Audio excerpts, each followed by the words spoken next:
Hello and welcome to EVE Online. My name is Highspeed Lemo. I'm a player with Neforest Corporation, a member corp of the initiative.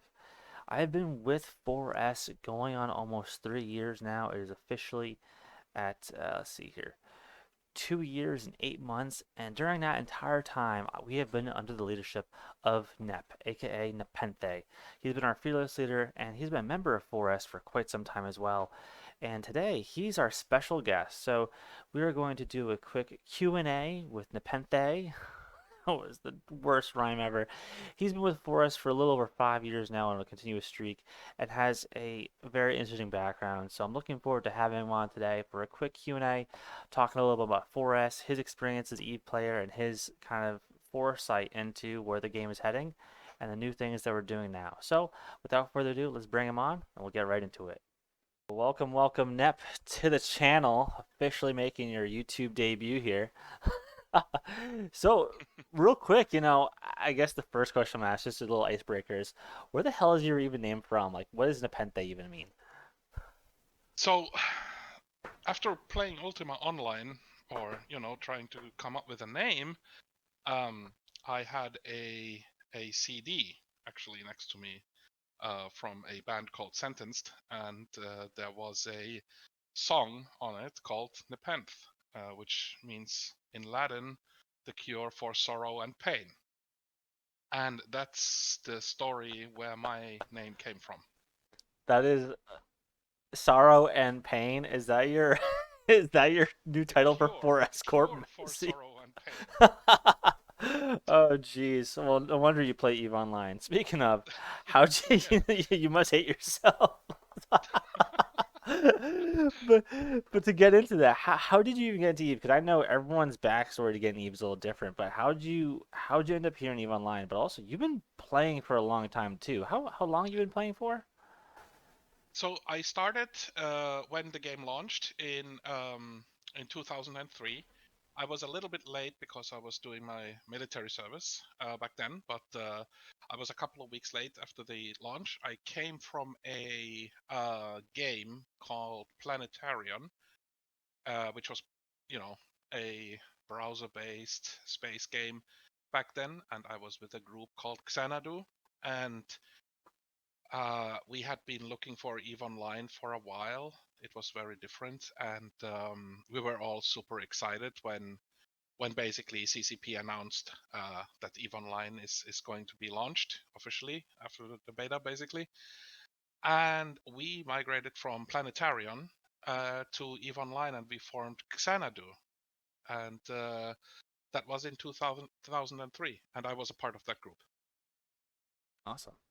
And then now a little more about backstory, because I know when I looked into kind of your background, I mean, you kind of mentioned a lot oftentimes about being in wormhole space and stuff like that. What's a little bit more about your backstory in terms of obviously you started that corp with your friends, but then where did you go to next, and kind of what was your journey to 4S? Oh, that's it's a long journey, I would say, but like I said, I started with Xanadu, and we formed the Fountain Alliance, the original one, back in 2003, and I stayed with them for quite a few years until then I wanted to join a group that is a little bit more into the PvP side rather than the industrial side of things. Xanadu used to be a very heavy industrial corporation back then, but I went to a corporation called Evolution, led by Sir Molle slash Shrike. He is also mentioned in the Chronicles of Eve quite a few times and was an influential person back then. He doesn't play anymore, as far as I know. But anyway, I joined their corporation. I moved from Fountain up into Branch, and I stayed with them for a good while. After basically that, I had some real life obligations coming up, so I had a bit of a break from Eve. I played more or less in high sec and did things on the side track. Basically, um, I watched the First World War and the politics basically, but I couldn't get involved because um, basically, studies and career and all of that kind of took over. And after a while doing that, without going into the details, what I have done basically as an individual, we can talk about that as well if that is of interest. But basically, after that, I found my way into, after my extensive quote unquote nullsec slash Eve break, I found my way into a corporation called Arctic Light, which was a group of Finns. So basically, since I am from Finland, I found a home there. And basically, I have been, even up to this day, being a part of their community. And yeah, it was a wormhole corporation living in a C4, and we did wormhole things. We merged with a corporation called Suddenly Content, I think, or Suddenly Spaceships. Anyway, it was something among those lines. Um, and then we formed a corporation called Avanto that also joined shortly after the wormhole coalition called Hole Control. And basically, then there was a larger patch in EVE Online called From Wormholes with Love, where a lot of the mechanics to the wormholes were changed. And that was also around the time where I met the former CEO of 4S called Mirana Ballari in a real life EVE meeting in EVE Berlin. And we got to chat, and then, since I was a little bit, how do you say, not so happy about that change that was made basically to JSpace, and I wanted something different. So I joined 4S and Goonswarm at that time, and I made a little promise that I will never FC or be in a leadership position again. Um, well, that didn't read that aged like milk, to be honest. And then after being like actually a fairly short amount of time in 4S, I was made the CEO, since the former one, the head diplomat for Gunswarm Federation back in the days under the Mitani regime. Um, uh, she basically handed me the corporation, and that's how I became to be the CEO. I wasn't really asked if I should be the CEO. It was just basically I woke up one day and I had the shares. Well, that sounds about right, especially knowing how you've been dealing with half the stuff for the past few years. So that means, Yep. so how long? Because I've been with the Corp for about, I've been with 4S for a little over 2 years now, 2 years, 8 months. So how long before I came along did you become CEO? I man, if I could even remember on the timeline, it was I think it was at the beginning of the second of World War B, basically Okay, the confrontation between the Papi Alliance and the Imperium. It was somewhere along those times when I was made CEO. gotcha. All right. Well, that's pretty thing. So that actually makes a lot of sense. So I guess because I think we've talked about the state of 4S and how much has changed because we left Goons under you. So I guess maybe I think the first thing to touch on was what was the current state of 4S when you kind of took the reins? Because I think at that point it had been in Goon Swarm for at least I mean 7 or 8 years or so. And what was the state of for us? And then maybe after we talk about the state of it, what were your goals going forward? Because I know you were kind of just handed the CEO stuff. You're like they're like, hey, you're CEO now, so it was a little different. But what was the state of 4S when you took the helm? So I would say that 4S had a lot of seasoned veterans in it.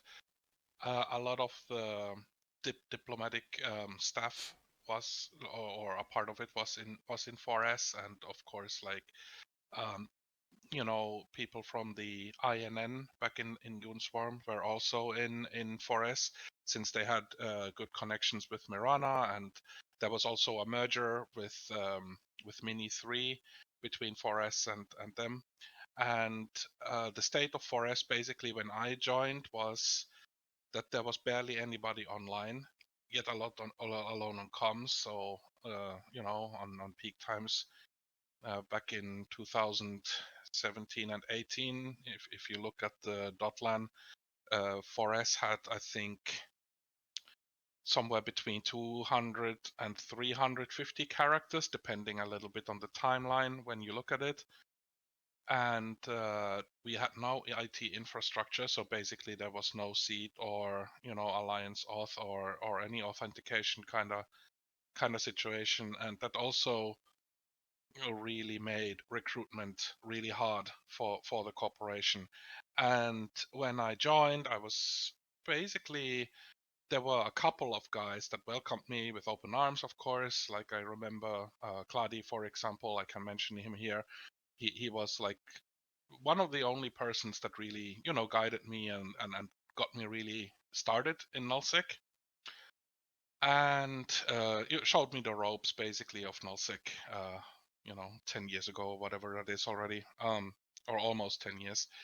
And yeah, then basically when I was made CEO or a director first, I started to build on, the content, and I was extremely bored in the corp, and I realized on what kind of a gem 4S actually is, because the history and with all the the very colorful history that 4S has, that's also being mentioned in the Chronicles of Eve, and basically being the executive corporation in several influential alliances throughout the days.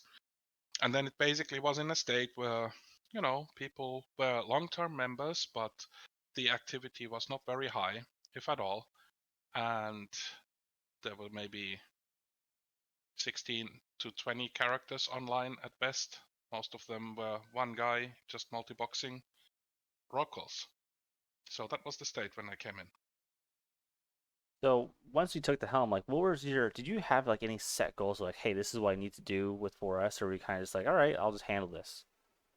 Well, yes, basically, I talked quite a bit with the former CEO, of course, and she basically said, do whatever you want with the corp, and that's what I did.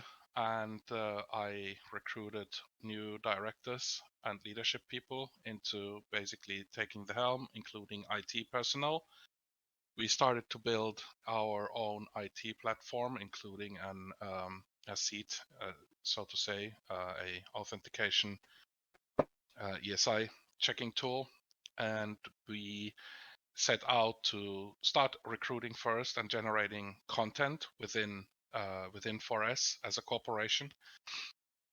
And since many alliances, they lean from the content side a lot on the SIGs and squads, we wanted to be a little bit different with the corporation. And I had like this idea that let's play together as a unit and get to know one another really well. And I wanted to build a community. And then shifting basically from the industrial focus to the PvP focus. That was the other direction change that we did right there. And we started growing really, really fast. Like we went from about 300 characters to 1,200 characters in a very short period of time. And yes, we were in Gunswarm at that time. And then more and more people kind of joined, some more ambitious than others. A lot of talent also joined us in the PvP scene. Like in the years, I have met a lot of very, very good PvPers. Some are still in the corp, some are former members, but still, they were a part of building this, so all props to them. And then we set out to fly a little bit more expensive and a little bit more dangerous. So that was one of the decisions that we did as a corporation. We started with our 4S Marauder fleet. That is something that we started dropping on things in Delve and around Delve. We started to take a lot of interest in also roams, and then the filaments were introduced into the game. And then we started our own little blobs endeavors in Yeah. FDZ Yeah. many, many moons ago, many years ago. And that was basically how the current direction of 4S has become. So we want to rely on a community that is based on comms. That is very important to us, like the community aspect of it. I would like to know the pilots that I'm flying with, and call them friends. And um, then then we have basically our own standing fleet, and then we have a very heavy emphasis. So we are trying to specialize also into the blob scene in EVE Online, like the Black Ops scene. Oh yeah. I mean, that's been one of my favorite parts of the content for us is when immediately when I joined 4S. I mean, obviously I had just returned to the game and I had left because I was so bored. So many times I was just bored. Um, and I think right now Forest is about to be the corp I've been in the most. Well, actually, no. So in terms of activity, in terms of being active in the game, Forest is the longest corp I've ever been in EU Online. There's other corps where I've been in for longer, just in the game, but I wasn't playing. I was just kind of AFK. As you know, like sometimes Mhm. people just go away. Whereas 4S, you really can't do that. Like I think one of the No. biggest, especially when you were talking about how there's only a few people like active online and there's barely people in any comms. I guess is that kind of reason why we have our 4S comms policy? Yes, because I have seen I have been in quite a few corporations myself through basically And being. not to stop you right away because some people who are listening to this won't know what our comms policy is. Could you first kind of elaborate what is our policy about comms? Well, basically, if you are in the client and you are available, you are required to be on comms. That means, of course, that you are not being forced on comms if you are having real life things at the same time going on while you are spinning an Ishtar. But we do, um, but we do basically encourage a lot of getting into comms, and that's our policy. If a player joins us and never shows that he's on comms or is away from comms for a too long period of time, then we really feel that we are a not a really good match, I would say.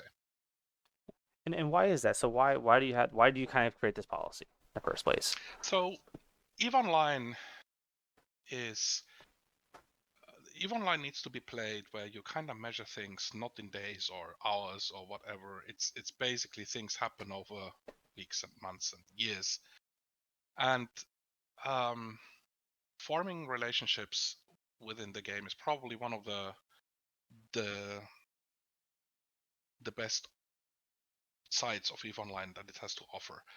And a lot of corporations and their policies that don't uh, emphasize being on comms feel really empty.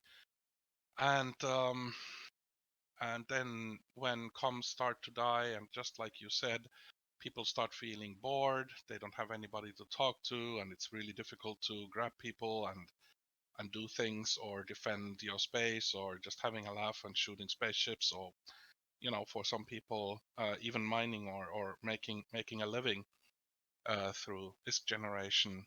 It's a lot more engaging with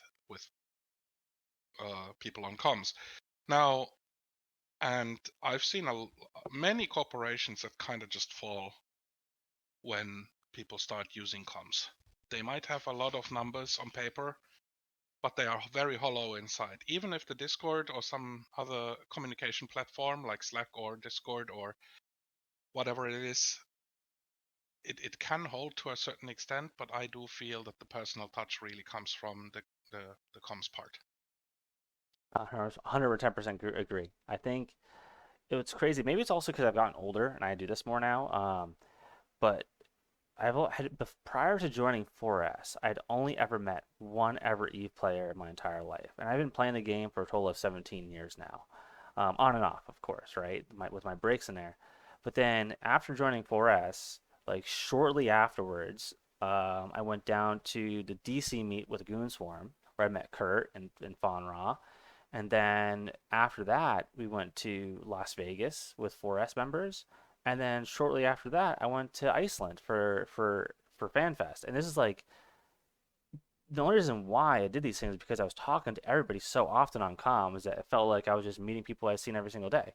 So I think when it comes to creating that giant bond, I mean, 4S does a great job of creating those, especially because of this policy. So I hats off to you for being very strict about it, because I know some people do get bothered by it because you do guys, you guys do purges, every year, right? I know.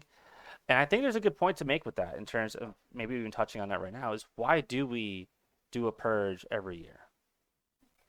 Well, there are several reasons, and they happen more than once a year. I would say we have like a spring cleanup and then a after summer cleanup, which is actually due now. So we have a list of players again that have basically disengaged, and there is nothing against them, but basically we as a corporation, we don't want to bolster ourselves with paper numbers, but with actually people inside of it and being an active community.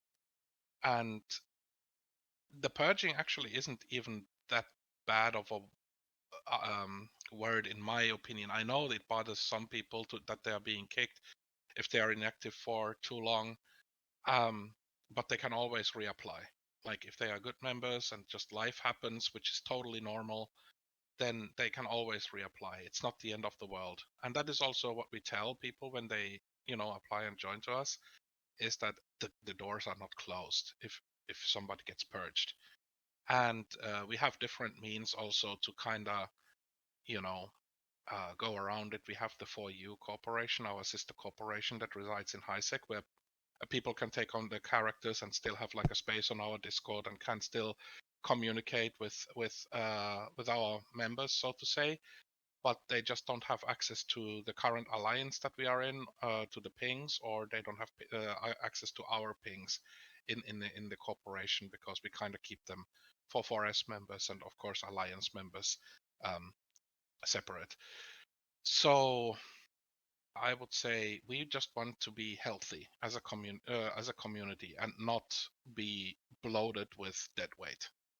I think that's a very good, I think that's contributed to a lot of the success that we've had as a corp. And I think going into that in terms of just overall challenges, I mean, for us has faced a lot, right? It's been over the years, but I guess maybe we can just kind of talk about while you've been at the helm of some of the challenges we've like maybe what are your in terms of your idea in your head, what have been the top three or even just the top two biggest challenges we've had to face? And I know there's a couple of them, and there's been some big changes in for us as a corp as well while I've been here. So maybe there's a couple you could go into there. Well, it's really hard to basically single out any instances. I would say that the challenges are like daily, and I would say that the biggest challenge of running a corporation is that, like, without going into the day-to-day business of a CEO, but the individual biggest challenges, I would say one of the biggest decisions that we had to do was basically if we want to part from Goonswarm after being with Goonswarm for over a decade as a corporation. Oh yeah. Um, I would say that as a single incident was probably one of the more difficult decisions that we had to make. And also with 4S being a 23-year-old corporation, um, all the assets and all the super capitals and the logistics behind it, and basically making a plan for all of that, and then you know then doing the move up actually. Yeah, it was a big move um too. it was a big move, yes. We did that for several weeks, you probably remember, but I would say that all the hats off to our logistics guys and FCs. It was actually quite amazing how easy it was in the end. Now, can you So, remember how many jumps was in the statistics after that? How many jumps we oh had to do? Jesus. No, I do remember that it was like hundreds of caps and super caps that we moved, and I think at some stage we had like a full fleet plus another fleet jumping back and forth the gate like 5 times. Oh yeah. Dreads on dreads on dreads. Oh, that Yeah, was and freighters and jump freighters, all that stuff. Titans, supers, dreads, carriers, faxes, all of that stuff. yeah, Boris has some big pockets. That's one of the things I've always wondered, like how deep are the pockets of 4S? And you don't have to tell me, but I will say, I was doing when I was at FanFest, they had like this option where you could buy like spend five ISK to get like five like actual Icelandic dollars to get all the statistics of the internal corp. And I don't know if I shared those with you of who is the actual richest player in 4S. I'll have to double check and send it over to you. I was interesting. I was like, okay, this is who it is. But yeah, 4S's So deep the pockets has thing led the to a lot thing of like is that I'm not gonna throw any of my members under the bus no, no, no. I'm by not gonna put it doing on the this. comms. I'm not gonna put it on comms. I'm just saying, have you seen the list? I forget if I sent that to you. But I was always like, I'm like, okay, this is where all this, the backing comes from because 4S, I know there was a time where we talked about how like a lot of 4S members have supers, titans. Dreads is like almost, isn't having a dread a requirement to be in 4S as well? Yes, sir. Yes. Yeah, 4S is some deep pockets. I'm just happy to have a super finally, but everyone else is just like it's like chump change. But I think going from that, I mean, that was in my eyes like that was like a huge hurdle to move all of that junk and stuff from Delve to Fountain. But then I guess the next thing in terms of just overall challenges, we've kind of talked about it a little bit today as well in terms of just comms and player activity. But what do you think most corps struggle with? And maybe in terms of your eyes and your thoughts, how are those correlated to the overall state of the game? I would say that many corporations struggle with keeping their leadership and membership roster active, and basically having a corporation that can survive without constant nurturing. We haven't even, as far as managed to get to that point. But I would say that one of the challenges, of course, is that when leadership personalities get busy with real life and stuff like that and disengage from the game, it is a little bit of a snowball effect that directly reflects to members.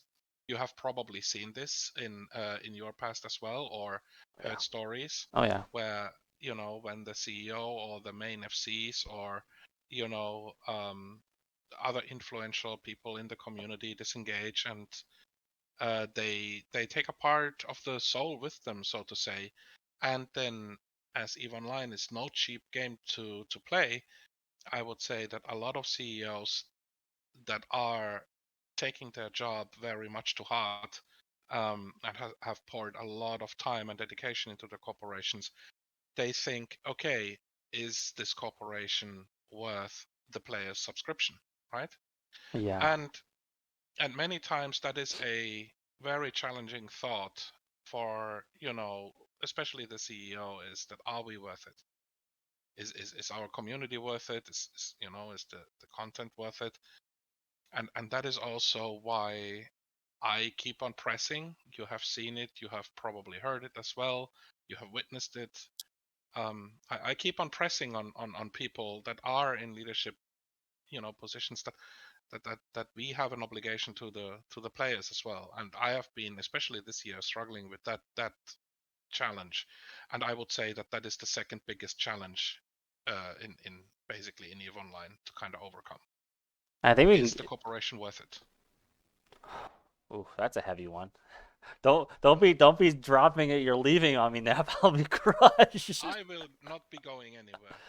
I'll be emotionally crushed for at least a month. I'll be tragic. You're one of the reasons why I'm staying in Forest for as long as I have. Don't drop that on me, man. But I guess going into that, especially maybe let's go into a more positive note before we get into actually, you know what? Before we get into the impact of 4S and what we want to see in the future, Um, let's kind of talk about something that you were just talking about now, which is Eve burnout. Because not only do corp CEOs feel that, but I feel like a lot of players over time, depending on the environment they're in, experience burnout. And I know you even took you need break here and there. Like I've done that with very like full walk away from the game. But I know in the past few years that you've been playing with, I've been playing with you. You've stepped away from the game a couple of times just for a little break. Yes. I think Eve burnout is almost same as saying as MMORPG burnout because that's like a thing, I Mhm. guess. But how do you manage your time in terms of like managing Eve burnout? Because that is a thing for everybody. But how did you So manage it? basically, how I see Eve Online, one of the biggest things that helps me with the burnout is that I don't consider Eve Online as a game. Now, I hope that those that are listening to this are not thinking, "Oh, this guy is taking this way too serious." No, I'm seeing it as a hobby, which kind of opens two lanes for me. It opens, of course, the justification that I can use a little bit more money on Eve Online and time, of course, and then the second part is that kind of keeps me in here is basically setting goals for myself and or for the organization, of course. But basically, from a player perspective, I set myself goals. Like a couple of years ago, I set myself a goal that I will build a faction titan from scratch. I mined for it. I built the modules myself. I acquired some of the more difficult materials, of course, from the market, but mainly I built it from scratch, and that was like during the scarcity phase, and it was a really really expensive vanquisher. And and that is basically what I also tell newer players to 4S, or the players around me. Set yourself goals. It might be a super, it might be your first dread, or it might be a faction dread that you really like, to kind of have like something to remind you that I did that. And then of course you have the community goals, where you know um, you being a part of something, making friends. Then you can set yourself goals, like for example in PvP aspect of things, on how you can contribute to maybe the alliance goals or the corporation goals, and see yourself grow and get more acknowledgement and space fame, so to say. Those are all ways to manage your burnout, but one of the most important thing is that you need to have diversity also in the corporation. And I'm not talking about humans, so to say. I'm talking about activities, and this is what we do in 4S. We do support mining, we do support industry, still very heavy. We do let people do more or less everything, except like we are not present in a wormhole. Um, but basically, players in Forest can do whatever, from agent running to incursions, to mining, industry, PvP in their various forms, like we talked about, blobs, and of course alliance warfare, different sigs and squads, and kind of um, custom tailor their experience from day to day. And that is how you really manage the burnout in the long run. Sometimes you might find that, okay, some sig is just boring, or some some activity. Some people don't like mining at all. Some people just hate industry, but they try it for a while. They try something new, they get into it, or then they start running agent missions, or maybe Thunderchild raiding. Keep Uh, it to try different things in Eve Online. Eve Online is very unique in this way, and I think that is also the best way to manage the burnout. awesome. Yeah, thank you very much for that. And I have only a couple more questions now because I know I want to be mindful of your time. And once again, thank you for that. But maybe kind of getting into just one last question about 4S, and then we can kind of talk about recruiting and stuff a little bit. But Yeah. what is the overall impact you want to see 4S continue to make in EVE Online going forward? Um, we have always been builders in 4S. 4S, the previous CEOs, they built alliances. Some of them were in the CSM. They built communities like Morsus Mihi, for example, or the Razor Alliance, or were a part of it. And 4S has always been building and contributing into the Eve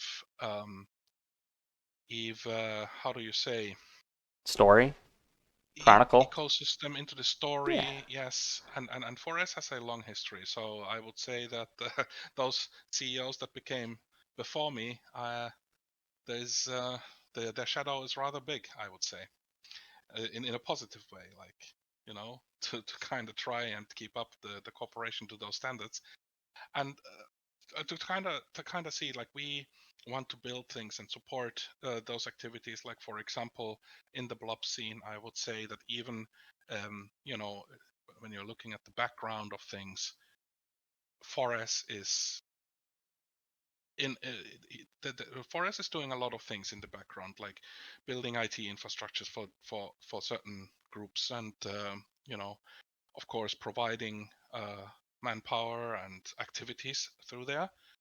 But I would say that I want Forest to keep on building, not only on the community part and of course growing as a mature environment, but also to have fun and be worth your subscription. And going into that, one of the most important things is recruiting. And as we all know, 4S is recruiting. What would you say to prospective members of 4S? I would say that if you're looking for a corporation, you have some experience in EVE Online and in nullsec, you own a dreadnought or are close to fly a dreadnought and would like to be able to use it, and like Black Ops and want to be a part of a community, I would say shoot us a message. It's not always easy to get into our corporation, but it's definitely an experience to go through the application process and talk to our recruiters, which are, by the way, really, really top-notch people. I think going back to, I think, a really old video of mine. Actually, you know what? I think I've pretty much built around all my videos around 4S, and it's made me much better as an editor and as a content creator. But um, I think a quote I once said was, 4S isn't for everybody, but it is for, but 4S is for hold on. 4S is not for everybody, but it is for everybody in 4S. So like if you're in 4S, it's a great place to be, but if you're not, it's not for everyone though. But Yeah, if it is I for you, mean, it's great. So I guess that's the best way to put it. I totally mixed my words this time around, but that is like the best way to say it, which is it's a great yeah, place to be when you're in 4S, and it's just not, even if it's not for you, that still doesn't mean you can't have a great relationship with the corp overall. yeah, that is true. Yeah, it's like you say. I would say from a recruitment standpoint, of course, we do look for quality players and like people that are actively enjoying EVE Online. Like I said, we don't want to be a hollow shell. Um, and the challenges that we talked about to kind of knit this together is really all playing towards this goal that we are active and enjoying the game in EVE Online, and why not some other games as well sometimes. Yeah, speaking of, that rolls me into my last question. Nap, if you're not playing EVE Online, what game are you playing, my friend? Crusader Kings 3 is definitely one of my top games in the past. I tried some new releases. Sometimes, if something catches my eye, I would say from the you know RPG scene, like Baldur's Gate or Clair Obscur sometimes. And then I would say maybe I tried Path of Exile, for example, but I clearly just those aren't just tryouts, so to say. I was gonna say Path of Exile. Oh man. And thank you, Nap. Once again, thank you for your time. I know we're right on the dot for like 40 minutes here. So, is there anything else that we can talk about that you wanted to add before we conclude the interview? Well, from a personal perspective, even if I'm just a spokesperson for the corporation, I just wanted to say in the end of this that it's really the members that make the corporation. It's not the CEO per se. It's really a pleasure to be a part of this corporation, even after all these years. And and it like the chapters change, of course, in EVE Online as well. And who knows who's the next CEO of 4S? That is, you know. I have an I. But go I ahead. was gonna make a joke, but I won't do it this time around. You know who I'm talking about. But Yeah. the But no, a big swinging thank you goes to 4S. the members and the directors and officers and the team members that really do all their own parts. And that's also, I think, a great thing that you have witnessed in 4S as well, where we have like these compartments, like these teams, like logistics teams, and how they handle, for example, our logistics in bigger battles, and they take care of your capitals and fuels and cap boosters. They make sure that you never run out of fuel. Oh If you yeah, run out of fuel, there's literally a fuel truck coming after you. Signals being lit for one another. The structures are being managed. The taxes are being made. The moon ledgers are being done. Recruitment is being done. HR purging, like you mentioned already. All the recruitment videos are being made by wonderful people in 4S as well, and bringing us to the map. I think it's really a joint effort, I would say. absolutely, absolutely. Well, Nap, thank you for your time today. Thank you for answering all my pestering questions. And let's get back into doing what we do and do best, and let's go play the game. Okay, Cheers. let's do that. Thank you for your time. Thank you. Cheers. Cheers. Bye. And there you have it, folks. Our fearless leader Nepenthe, and all of his famous quotes that may or may not be used during this video. I'm just adding this in for a little bit tidbit of fun. But I hope you enjoyed this session with Nep. He has been a great inspiration to me and to why I've been playing the game for so long. Um, and if you look at my player history, I was in Gears of Progress for a long time as well, and a few other corps, but nothing really stood out to me as much as my time here in 4S. For the first time in 17 years, and one of my dreams come true. I traveled to Iceland because of 4S to meet other players across the world. Um, I went to DC, I went to Las Vegas, and 4S has been not just a game to me, a corp and a game to me, but a hobby and a community. And I think that's where Nep kind of sold himself short. He's the one that's been really pushing it alongside the directors and the officers and the other characters in our corp to create a community and create a space where that can happen. And that is just something you don't see in every single game. So as a former DayZ player and a Rust player, I have to say the environment that is created in EVE Online by corporations, by CEOs, by the communities is second to none. So cheers off and hats off to Nap and other CEOs and other corp members like him. And I hope you enjoy this video. If you have more questions for Nap or other folks that you want to have asked, especially here in the initiative, put them down in the comment section below and we can try and create a second follow-up video. I hope you enjoyed it for now. That's everything. Cheers. All right. Well, that was a great video, guys. I'm so glad you could join me for this interview with Nep. But there was one last quote we just had to share. And this is when Nep typically comes on comms after we've had some typical 4S shenanigans. Nep, what do you have to say? Fuck my life. Well, there you have it, folks. I'm sure he loves us. Cheers. I'll see you next time.